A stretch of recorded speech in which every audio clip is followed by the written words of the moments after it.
Robin. That's pretty funny. We got Louie C.K. in studio. Want to remind people that Louie, the complete first season, is now available on DVD and Blu-ray. Yes. When did that come out? A couple days ago? No, June. Oh, it's been out a while. Oh, all right. Roland just want to remind people that they can pick that up. And, of course, Season 2 is happening as we speak. There was a new episode last night. It's on a little late for us morning guys. Yes. Us morning radio guys. On at 10:30. Thank God for DVR. Yes. So I'll watch it today. I can't wait. Do people that have shows get kind of pissed off at DVRs? I don't know that. I'm not sure I understand. A DVR is like a VCR. It just records it. It records the programming. It tunes your station. Mm-hmm. It tunes your tuner to that station. Yeah, it records and whatever. Then it records it, but it's like you were watching it. Yeah, I would assume that ratings-wise, it has to acknowledge that. Well, I'm not like, and also watched. the ratings only come from Nielsen families, I think. Yeah, so that archaic. So none of that. But Ann, I think matters. I think to answer your question, it was a transitional period where it did matter, where people were like, fuck, people are DVR and then we're not getting accurate ratings. But now I think in his world, they're living in the world where they understand that whole. Yeah, they give you the DVR now. numbers are a separate number, and there's also encore numbers. There's cumulative numbers, and also they don't. They want people to watch the advertising, but overall, they want the show to become a hit and have a lot of watching. So in the early runnings, they just want people to sample it. That's the big thing. They don't care where they see it. They want folks to sample it. The more eyeballs see the show, then the better ratio you have of like reject. You're going to get like whatever. On my show, probably out of every 10 people that see it, 3 people are going to want to watch it because it's pretty disgusting. What the fuck? I have a pretty narrow audience. Wow. Because I curse on the show, and I cover some pretty, unhappy ground. People aren't really, most people aren't going to like it. So they want, 10 million people to check it out, so they can have the 3 million who will stick around. Will stay around. Yeah, exactly. Watch it on a regular basis. It means there's 7 million people around who hate you. So there's that. That's fucked up. There's that too. And I think with the DVRing though, it takes away from the competition aspect. Like you'd have networks battling it out. Who's gonna, which show is gonna win Thursday night? But now you can watch both shows. You can watch 3 fucking shows that are all on at the same time and watch them at various times. Yeah. So you're not really getting any one show that's the big hit that's going to demand more advertising dollars because it's beating 2 other shows. And what people at first they said, well, the DVR show loses because folks can speed through the ads. But again, more people are checking it out, and after a while, the DVR show might start winning and get watched live more. Right. If people like a show enough, they'll want to see it as soon as they can. To me, that's the goal is to have people so compelled by the show that they're like, I'm going to be sitting there at 10:30 on Thursday. Because I like the show that much, rather than it's on my DVR. I'll see. That's how. Yeah, there are a few shows like that. There's very few. I think it's a big scheduling thing too. We used to just you had to watch it when it was on, or you didn't see it.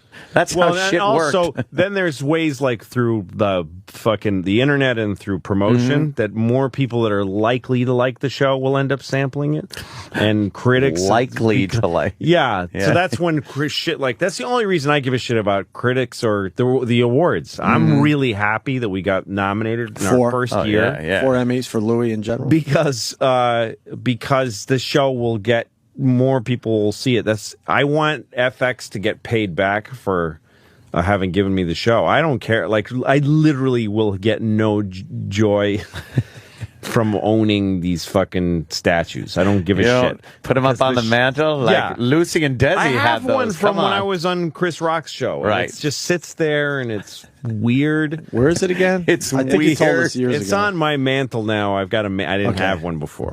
Okay. You need a mantle. Yeah, I have a mantle. Once you have an But Emmy, you need the a reason mantle. those are important to me is because the show, FX gave me the show. The show to me is it's the greatest thing in the world, this show to me. Yeah. But I want them to be told by establishment that it was a good idea. So that they'll let me keep doing it. And that they believed in you. Yeah, and then other shows will get to be done with the same. Right. Somebody needs to, because this guy spent. Me and the network together, we spend like 100th, literally, of the money that NBC does. Wow. And we're nominated alongside with their shows. So it cost us less. That's good. I got to ask you. So the Joan Rivers show was terrific. All the shows so far this season have been terrific. The homeless guy, is that based on anything? The one that gets the guy that got slammed by the truck. Yeah. No. Well, I've had moments where you sort of get noticed by a homeless guy, like you get locked in on. Yeah. Nothing like that ever happened, but I just got this idea in my head. What if there was a really well filmed, like a really fucking horrible moment? Horrific. Yeah, the head gets ripped off. And what would the rest of your day be like? To me, that was fascinating. And the reason his head comes off, that was a conscious decision because I wanted it to be clear that there's nothing that I could do. Right. I'm sort of part of what happened. I kind of got this guy killed. There's no mouth to mouth. There's no sticking CPR. around with my eyebrows knit. Look, is he all right? Is he going to be okay? His head came off his body. That means just walk away. I'm not going to hang around and look at his fucking head. But you saw it. It's not even appropriate to hang around. Traumatized. Yeah. And your whole day was But you're not going to cancel. Who are you going to call people? I can't. I just saw a guy's head come off. But that's So why. you have to, Are you going to be okay tomorrow? But that's the shit no one sees on a show or on an idea. What would happen right after that? And you just go about your day, but your day becomes very fucked up. Yes, it does. Because you saw him. That's why it's so it's brilliant. I don't have to tell you, but I loved it. It's absolutely brilliant because you have no real connection to that guy. If it was someone you knew, of course your whole day would stop. Yes. But I was just involved enough that it fucked with me. Right. But not involved enough to like call this woman and say, listen, I'm not going to go out with you because I just saw this happen. Some guy's head come off. But the idea, the reason the show, I love doing the show is because that's only half the episode. And the idea didn't merit a whole story. If I was on a sitcom, I'd have to be like, well, then we have to meet the mother of the homeless guy. We have to find out why you told this story. It was interesting for one more scene, and then fuck it, it's over. Yeah, right. Move on. Go to me on stage. Second story for the second. Yeah, half. Right. Someone wants to talk about last night's episode. Where are we? Oh, okay. Let me say hi to Jimmy in Jersey. Jimmy. Hey guys, it's big fan. Louie, last night's show had me laughing so much I woke everybody up in the house. The scene with you and the girls in the car singing the song had me hysterically laughing. Thanks, it was man. the funniest thing, man. I got it. Do you do, because it's so relatable to me. I'm that total tool at the red light singing like a dummy with my kid in the backseat. Do you do that with the girls? That's where that came from. I was with my girls and Who Are You came on. And I cranked it up and started singing it. And I wasn't having a good day with the kids. We weren't getting along much. And I just turned it way up. And they just looked at me with their crabby faces like, what is this? And I just sing it, who the fuck are you? And I got really into it. And it was so cathartic. I just sang the whole song. And so I called my producer and said, can we get the rights to the Who Are You? And it took us about like 6 months to get it, but we got it. Wow. For pretty cheap. It ended up, we have to send the script to Pete Townsend and send him the DVD of the show. Right. Wow. And he personally approved. I mean, he brought the price down. It was like $150,000. Holy shit. And so he watched it. It took a whole half a year to get it through that system. Damn. And then he wrote back and said, you can have it for $7,000. Wow. Yeah. Damn, that is discount. Nothing. Yeah. That's pretty cool. Yeah, it's the whole song. I mean, we ended up editing it, but what we got rights to is the entire song.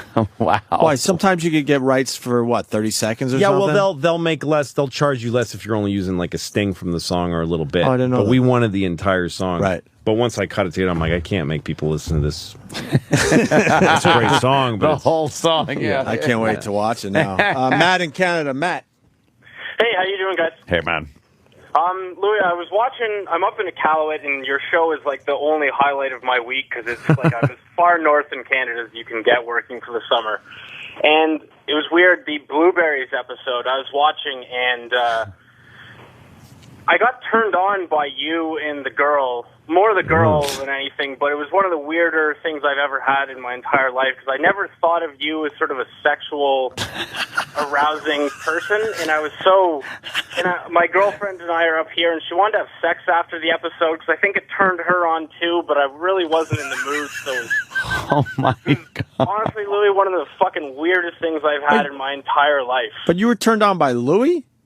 No, it was just the situation. Okay. The whole situation. Well, I guess it could be like a fantasy thing where it's not so much Louie and that girl. Well, but it's like when you watch porn. Yeah. If the guy's cock wasn't in it, it wouldn't be arousing. But so in a way, you're getting turned on by a guy's cock. Yeah, you need like you're watching a guy's. If she was just sucking like whenever they do porn with dildos, nothing. No, it doesn't work. Nothing. Because you're kind of living vicariously through the movie. You're not going, wow, that's great that there's cock in here. Thank God they have cock But here. it's like, exactly. I would love that done to my cock. Yes. That would be well, that definitely, if you have a girlfriend, I could see. I mean, because that episode is just about two grown-ups saying, we're going to have sexual intercourse now. Yes. And going through the motions very deliberately. And the kicker in that one is hilarious. I mean, I did not see that coming. When she starts crying, it's hilarious. It's brilliant. Because it comes out of nowhere. You're just like, wait, what the fuck just happened? And you're just like, that wasn't even supposed to be. I'd written the story about this woman who's like trying to make a guy into a husband, like automatically. Yeah. Like talking while she's putting cream on and sending you out for shit. And I didn't know where it was going. And Pamela Adlon, who she's a producer on the show also, that's the only episode that I ever gave any writing credit to anybody else. She has story by credit. Because we kind of came up with that together. And then her idea was, we had this loose idea about a woman being spanked sexually and then breaking down into tears. And that was her idea. And so she said, what about it? What if this woman is that? So I wrote a version with it, and then I sent it to my producer. And then I thought, that's not a good, I wrote a different ending.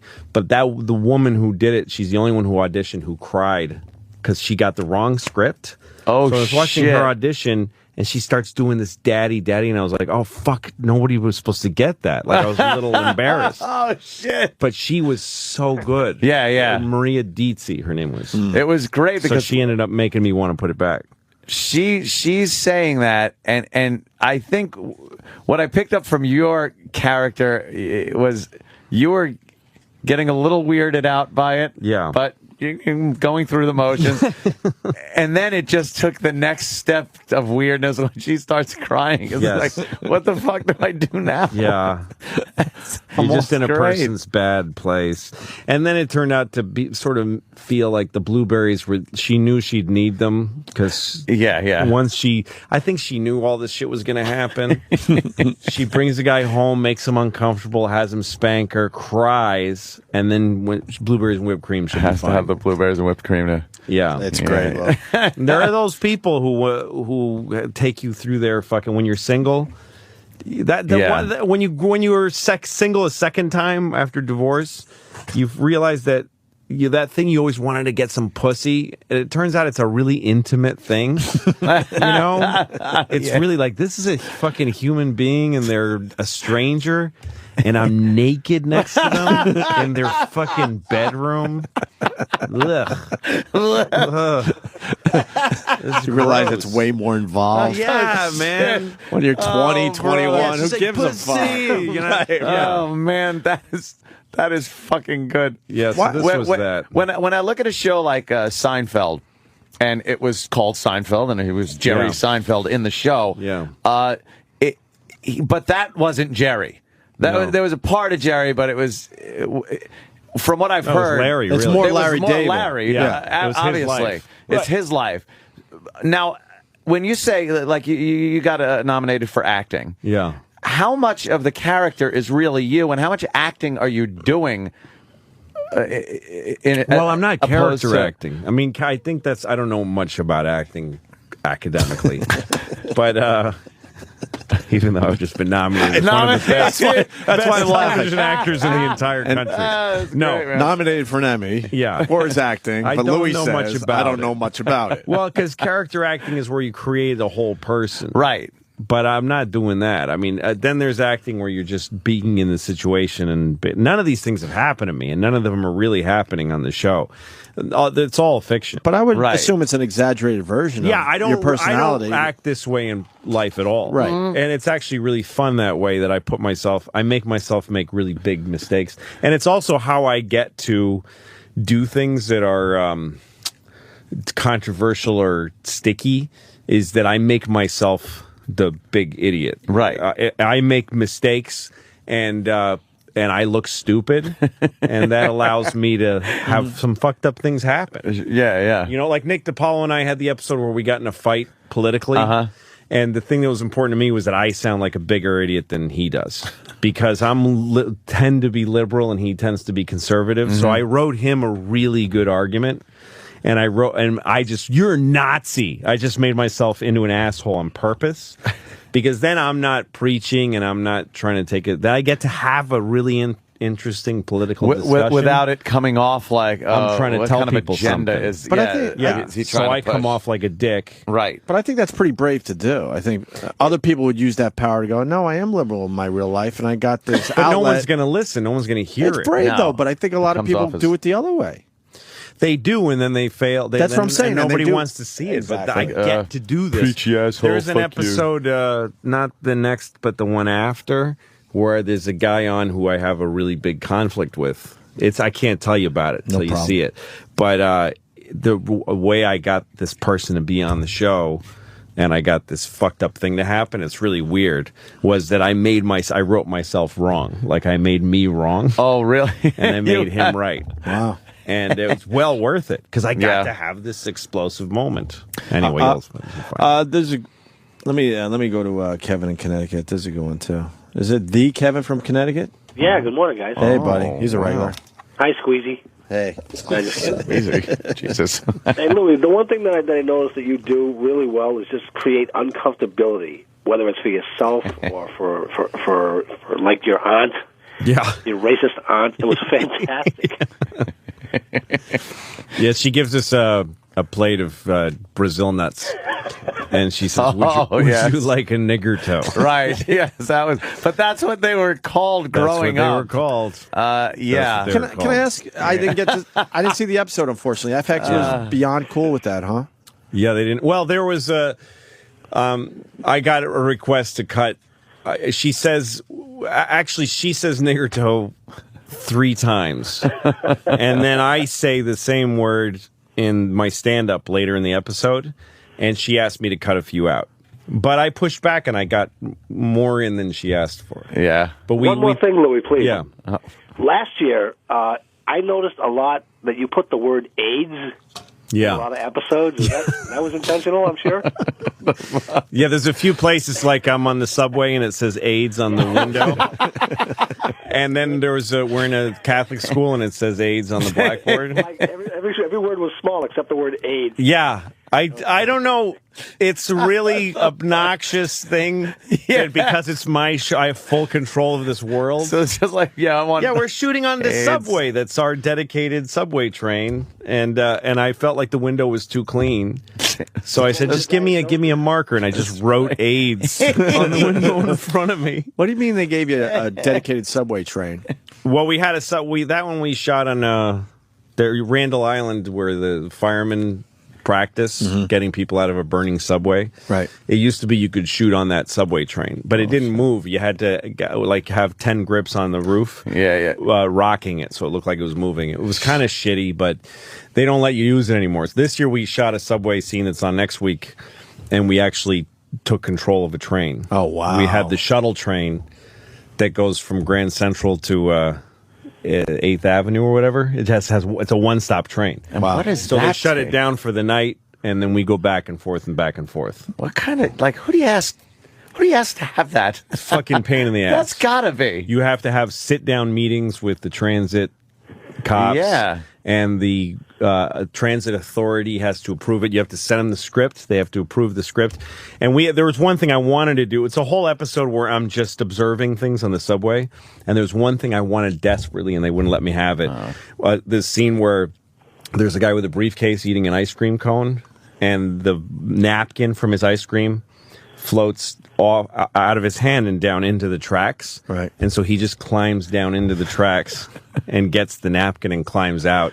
Kind of not so long before a train comes. And I had it in my head. I was like, I just want to see that moment. And then you just see me go, what the fuck? Like, it's a subtle thing. Right. But I wanted it so bad. And they told us that it would cost us $28,000 because he had to go to track school. We had to send a guy through track school for 2 months. What's track school? Track school is how you learn to be down on the tracks and not hurt yourself. And they'd have to shut the third rail down for like 2 sections. And they said we could do it, but it would cost $28,000. Wow. I almost did. I almost said, fuck it. I want that shot. Yeah. But it was fiscally irresponsible. Irresponsible, yeah. At the beginning of every season, I tell my production crew, here are the big things I want. And they start working on. So they start working. The them. subway was the last thing we shot. It took all fucking season to negotiate the day on the subway. And it took all season to get the Pete Townsend thing. And then we shot this thing that takes place in Afghanistan. And we have helicopters, this whole crazy sequence. That took a year. That before, I mean, as soon as I got renewed, I said, go get Afghanistan. And we got the Army involved. This is crazy thing. This is insanity. Awesome. That episode's going to be sick. And we also got FX to give us double budget for that one episode. Wow. And that took months to get approved by them. But if you just take the time, you can do shit like that. You need the right people though too. You can't just send some dick to go. No, you have to have. So I need to get this done. Who do I? Yes. Well, he has FX behind him a little bit. That helps. Well, because people, not really, because we act alone and we don't. They don't even know what we're doing. They don't know what the show's about. Oh, that's true. The best way. You've said that a few times. The Afghanistan script is the only one I ever gave them ahead of time because I said I want double the money for one episode, and they're like, "Well, you got to let us read it at least." No. So I gave them the script, and but everybody tries to tell you can't do it. You're going to need the Army, and they won't do it. But pick up the fucking phone and call the Pentagon. That's what we did. Jesus. And said, "Hi, we have a TV show, and we'd like your cooperation." And they're like, "Huh." Call back tomorrow. They 6 calls. They just say fuck you. Yeah. And at some point they go, this guy's not going away. Okay, you should talk to John. Wow. Whatever. And it took us all year, but we shot that fucking episode. It's like Apocalypse Now. It's beautiful. Holy shit! It's sick. It's great. It's gonna be an hour. It's an hour long. That's episode. amazing. Anything else, Kevin? I just want to say I love the show. Thanks, man. I think I everyone met does. Opie and Anthony. Yeah. You are. Hey, Louie, during the break was telling us about the apartment they use in the show. Yeah. And actually, he still has it. It's a real apartment. Yeah, we kept it because we don't want to lose the location. It's a real apartment, and we're not in a studio. But it's my apartment. They gave me the keys because it's my company. So once we shut down the company for the year, they said, here's the keys to the apartment, by the way. So I have this apartment. So you got your TV apartment. Yes, I still. And when I'm getting my kitchen redone, I think later this year, and I'm going to move my kids into that. We're going to live the TV apartment. Yeah, in my fictional apartment. How do you deal like with 3 months with the building as far as lighting and they're great. Well, we don't fuck with people much. We're behind the door. There's one neighbor to our apartment who hates us. Really? Yeah, and he'll stand right outside the door and talk on his cell phone loud, and he'll do passive aggressive shit. But he hates us. Who would hate having like a TV show film right next to A lot them? of New Yorkers just as soon as they see a light stand, they're like, "Oh, of course, why shouldn't have to deal with that?" They just think, yeah, that's a real hassle. Yeah. Get the fuck out of here. Fuck you. We'll have real problems. I think it's cool as hell when I see those. Yeah, me too. I always want to when there's cooperate. a set. Yeah. There's a because I would assume. Well, you did a hallway shot there with the where you're bringing your sister out. Yeah, we were screaming and yelling. Yeah. That's why he hates us. It's so probably it's a little justified. That must have been one where. Oh, when the neighbors helped the guy she who was fucking howling. And yeah, That's great. Yeah. That's a And great. it was like episode. 8:00 at night. It was probably not fun for him. With the guy who was living with his brother-in-law. Yes, that was great. Vasquez. It's like the whole confusion of whether you should just leave this stranger with your kids, and she's got to go to the hospital. And because I don't really want to talk to any strangers. So, right. But I had to do it. Yeah, he's a guy. He was in a play with Chris Rock called "Motherfucker with a Hat," and I saw the play, and he was amazing. So I wrote it. He made me write the episode. Wow, I can't wait to see that play. It's really good. I know. We could go anytime. I'm just trying to find, a babysitter. It's worth it. There you go. Back to your point. Yeah, that's something I would love to do, and I just got to figure it out. Oh, well. Matt in Boston, what's up, buddy?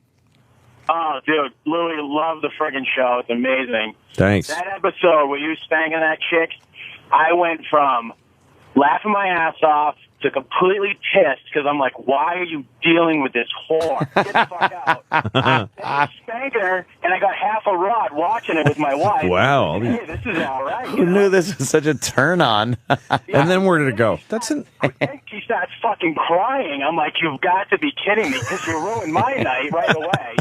And then you're going to get, it was just, and then she's eating the blueberries, and I'm just like, holy shit.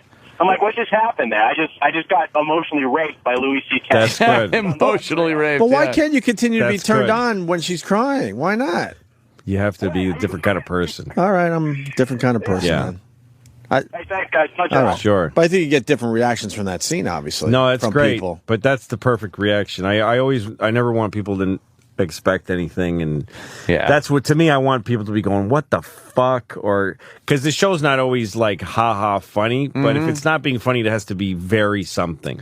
It has to have a big spike. It has to make you go like there's some moments where you're just like, oh my god, what the fuck? That's horrible. Yes. To me, that's as good as a laugh. Yeah. If people are horrified or very curious or startled, that's as good as a laugh. Yeah. Oh, yeah. Just a high-octane moment. When the head flies off, what the fuck? Like we said earlier. And that looks so real. That didn't look like a dummy head. We got that. That was a $4,000 head, that head. Wow. And we negotiated it down. They knew that another they knew they had They knew they had a good head. They're like, our head is great, and you're going to pay for it. Well, we had it made for us. We had it made after the guy. That cost a shitload of money to get the cast done and get the head made and painted. And is there someone that really specializes in that shit? Well, yeah, it's a competitive field, so that's why we were able to get the price down. Yeah, really? Because there was a place that wanted $16,000 for the head, and then this guy said, a new guy said, I could do it for $4,000, and it's really good material. Do that head. Yeah, exactly. But that we shut down an intersection. We had a crane holding up because it's a composite shot. You shoot a plate, and then we had a crane holding a dummy up like a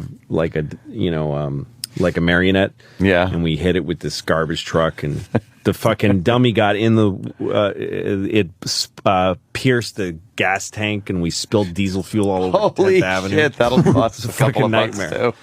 That was the hardest thing we did. Is that one of all those season? Was that hitting, killing that bum? Is that one of those shots too? You got to get it right the first time, or you didn't have any more? You get a really pristine dummy for the first take, and then after that, you're getting a less and less. You get a one-armed dummy after a while. But what about the head itself? The head we saved. We rolled it down the street a few times. If you look at it, there's about 30 shots in the sequence. But we rolled it down the street, which it survived fine. Yeah. But then finally we propped the head up on the good head on the dummy and I had the camera. I was running the camera and I was like looking right at the garbage truck, and the dummy's right between me and the garbage truck. And this garbage truck gets fucking blue smoke behind it, like it was like a bull coming at me. And it was one of those moments where I realized I'm in fucking danger right now. Like, he's basically hitting a missile that's going to come at me. And we let him hit the fucking head and the dummy head straight on. Mm-hmm. And it was beautiful. And the truck stopped about an inch from the camera. Wow. Yeah. And I wasn't scared, though. I was excited because I was getting the shot. Right. Yeah. If you're getting footage, you don't feel fear. You just get excited. Right on. I think I'll watch that again now just to see that part. Yeah, that was a lot. That was shot, 2 days. Yeah. 2 different days. 2 days. 2 different intersections, too. They don't match because we got kicked out. Oh, wow. We caused so much problems at 10th Avenue and 28th Street that we couldn't get re-permitted to shoot the second half of the scene. So we had to go up to 38th or somewhere. So if you look at it carefully, it shot to shot, it keeps shifting which intersection it is. And we got some of the extras back, but not all of them. So some of the people. And no one noticed. No. I love that shit. I love trying to pick out film. Yeah, me too. I love that. If you watch car chases, you can usually, where the car's going to go because he's following his own rubber on the road. Yeah, the tire they've tracks. already done it a bunch of times. So they start. Any Hal Needham movie was always bad. Those Burt Reynolds movies where the cops are chasing him, and you see the skid marks going around the corner before they get cleaning there. the fucking roads. Clean it up.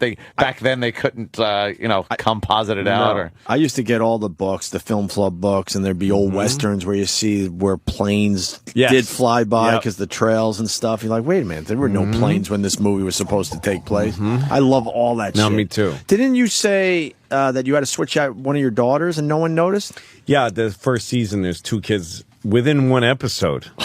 I never two noticed. Different kids playing Jane, the little one. Were you scared that, oh, fuck, people are so going to notice this? I kind of didn't give a shit because the show doesn't hinge on that. Everybody's like, I can't wait to see that girl. They're just like, what happens in this story? Right. Whatever it That's is. what I've tried to train the audience to. Don't worry about.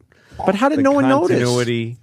Nobody did. I was worried the network would get mad because when we started, they said they wanted to make all of our talent deals, and they wanted me to have responsible series deals where you lock an actor down for a year. But I don't know that I'm ever going to use anybody more than once. Yeah. So they get paid when they work. That's all my actors have. I have no hold on these people. I love that you don't feel like you have to use someone more than once. Yeah, I love that. The way shows are built, it's backwards. They decide before they even shoot anything, these 7 people are all going to be really interesting. Yeah. And they pay them all for a year of television. Then they're forced to use them every show. And if they stop being interesting, they still have to be in. They have to be in it because they're locked in. Yeah, instead of going, let's get a bunch of rookies and see who plays their way on the squad. Mm-hmm. If somebody stays interesting, you use them. If they don't, you just let them fucking die. Who gives a shit? Like our pal Bob Kelly was your brother, and you're not even using him in the second season, and it had nothing to do with Bobby. He did a great job season 1. He was great. He was so good. I just didn't have any ideas for season 2. So you said, all right, he's gone for now, or maybe he'll come back. Maybe he never comes back. This season I have 2 sisters. And I don't know that I'll use them again. The first episode of the year is my sister gets introduced and the neighbor who says, don't forget who your neighbors are. Yeah. He's not in any more episodes. Not anymore. You just forgot who the neighbor was. Well, because that's the last one it was one of the last ones I shot. Yeah. And it turned out to be the season premiere. And no other show would have let me do that. I couldn't have done that. But nobody gives a shit on my show, I don't think. It's amazing. There's no one on Louie's show that walks in the door and gets a... Has to deliver half the line and then stop and then repeat it. Like Richie Cunningham. Like I was saying. Yeah. Yeah, I just thought I just thought I'd come over and... it's so stupid. It is ridiculous. And then the other characters don't go, why did you stop talking for 40 seconds? What happened? Just look around a little bit or do a little Fonzie thing. Mm-hmm. That Blueberry episode keeps coming up with the listeners. Listen to this one. Mike in New York, go ahead. Louis C.K. in studio, of course. Yo, Louie, what's up, bro? Big fan. Thank you. How you doing? Love Lucky Louie. Love the new show. Thanks. For the longest time, I've been trying to get my wife to watch the show. You got to watch it. It's hilarious. And as luck would have it, it was the Fuck Me Daddy show. Man, I'm sorry, dude. You lost her, man. Oh, well. Oh, she didn't? Oh, come on now. Yeah. Look, if that scared her away, tell her to stay away then. Yeah. Best she doesn't watch. Yeah. Louis doesn't need her my then. best, dude. Thanks, man. I'm glad you didn't change the beginning either. Not just the music, but sometimes people change the beginning of the show to show that it's a new season or something. But because I always now pick out where that guy flips the bird. Yes, yeah. And your face looking, and then look at the camera. It's like, are we still going to use it? Like there's such confusion in your face. I still remember that. Fuck it. Let's keep eating the pizza. Yeah. I saw it as this could be either really good or really bad. Like he wasn't sure. Like yeah. He was like, "Fuck, I know we were filming something else, but that just happened. That's a great moment." But he makes eye contact and then it's with like, the camera. "Will FX allow me to use Which it?" is funny. There was a whole thing that I could kind of see in that little moment. I remember when the kid did that. It was an Asian kid with spiky hair, and it was just one of these contrary people. Fuck you, camera! Like for no reason. Yeah, we're working here. Yeah, sorry. It's like I was working with some musicians doing music for a movie thing, and we were in the East Village when the East Village was like a contrary place. And so we were standing on the corner, me and these musicians with guitars, and this punk rocky guy walks by, and he goes, rock and roll. What the fuck? And Todd Barry was there, and he said, yeah, man, we're making an effort to do a thing. What a bummer. What a bummer. What a bunch of assholes we are. That's what it felt like. This guy's like, oh, yeah, fuck camera, fuck you. Fuck you. And it was really funny to me that he did it, and the look to me was like, I really hope we got that. Yeah. Because I wanted to, like, to me, that moment that kid gave the finger to the camera, wherever he is. Yeah, we were just watching it. I thought, right? Yeah. This exact, what I'm thinking right at that moment is, I think we're going to get on the air. Because you turn your head, though, you look at him, I'm really you look at the camera. I know. Because I thought, because it gave me a clear vision of like that's going to be on the opening credits. And some people will. I could tell because I knew what lens we were using, and I say he's going to be soft, and some people will see it and some won't, and it'll get on the air. Have you ever run into that guy? No. Does he even know? I don't know if the standards people realize that because it's even there. A middle finger is a big thing for us, and I got to fight for them. I've had a few. But I don't know if they realize that we're starting every show with a fuck finger. you. Why is the middle finger a big deal when the language is because it's pretty edgy? It's a clear fuck. Anything that infers, like on the first episode, we had the woman that plays my sister says F her and F them, and they said take it out. We don't allow F you. Because it's just saying fuck you. But I fought them on it. And I told them it was really an important. I thought because she wanted it to be screw you, or she said, or let her say fuck you and bleep it. Oh. And I said, but then it really is fuck. I was trying to show somebody who's trying not to say fuck. Also, clearly she could, and I say fuck, and she says fuck in the show. And we bleep it. But she says F her, and it's deliberately her trying to be. Trying to hold back a little bit. F her is worse than saying fuck her with the bleep. With the bleep, yep. That's strange. Those discussions drive me nuts. We have them here every once in a while. It's like, that doesn't make sense. Or no one's going to care in the end or whatever. I mean, I the woman who does it for me at FX is really smart. She's fucking brilliant. And so I think she helps me because I don't know where the line is. Yeah. You just you know say, what I mean? I want to do this. I want to put this. a chocolate bar in someone's cunt and eat it. Can I do that? Will can America be upset? And she's there to say, you know. Can we work with that? You can do it, don't call it a cunt. So you were able to get F her.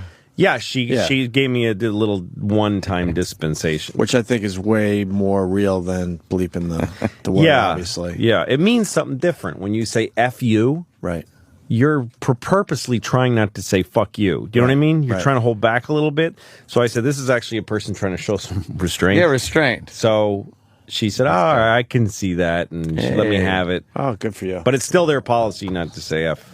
Wow, that's weird. Generally, I had no idea. I thought that was one they just let through easy. Yeah, no clue. Yeah, but we say obviously we say a lot of nasty. Oh yeah. That's hilarious. Wow. Yeah, there's a lot of good calls coming in. I'm trying to figure out. Let's go to Tyson in Oklahoma. Tyson. Hey, how you doing? What's up, buddy? Hey, Louie, brilliant, man. I love the realism. Everything's fucking dead on. I was going to bring one up specifically, the airport scene. You know, now I look at it, I'll tell my friends, just pull a Louie, because you were so fucking dead on about the lube, the fucking, everything was so fucking perfect. And you know what? If more people had that honesty, I think it'd be much fucking easier in the airport. Yeah, the lube was great. Yeah, that was just the lady looking me up and down and going, he needs this and he's not hurting anybody. Yeah. I'm going to make it like a call, an authoritative call. And say, a little common sense every once in a while. Let him keep Could do us all well. Yeah, one quick question after that. You really make mango pops. All the time. Every time I open a mango, I make a popsicle out of the center of it. It's delicious. You give it to one of the kids, huh? Yeah, fuck that. There's only one. I'm not going to open 2 mangoes just to be fair. It's a fucking waste of food. It's not. I like that. It's not fair. If you have a sibling, if you have siblings, you do all this shit equal. It's just dumb. It's never going to have. It's never. What's that?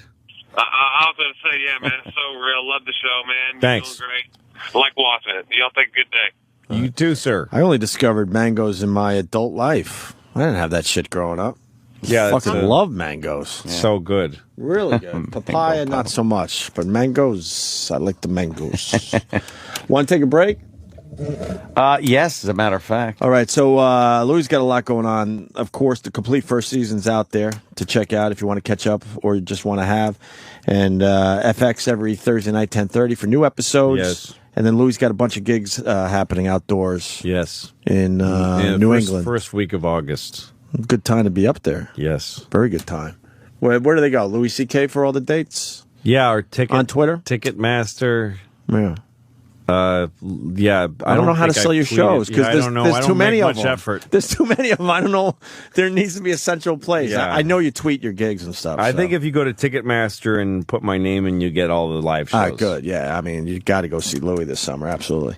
All right. We'll finish up with Louis C.K. next. Stay there. What?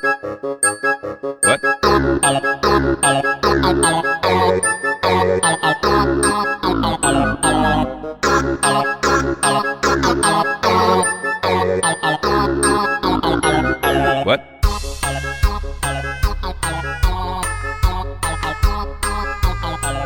What?